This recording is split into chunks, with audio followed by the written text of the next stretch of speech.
At natapos din ang lahat ng aming gawain kaya oras na para kumain. Blake's Wings and Steaks ang umagaw sa aming pansin. Kaya naman Blake, ikaw na ang bahala sa gutom namin. Kung presyo ang usapan, mura na ito para sa akin. Dahil ang ganitong klaseng pagkain, di naman natin kayang araw-arawin. Kaya naman ang steak nila ang ating lalasapin. Sa sulok tayo para pag nag-vlog walang nakatingin. Pag may nanonood, dumihinto ako sa aking gawain. Ganyan talaga kapag ang vlogger ay mahiyain, di gaya ng iba para sa views lahat ay gagawin. Free fish crackers habang inihintay ang order namin at ilang minuto lang ang steak ay dumating na rin.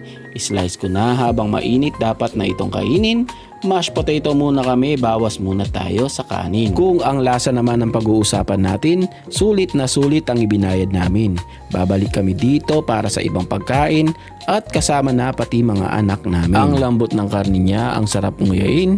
Mauubos ko ito kahit masakit ang aking ngipin. At naubusan na rin ako ng sasabihin. Diyan lang kayo, nood lang habang ako'y kumakain.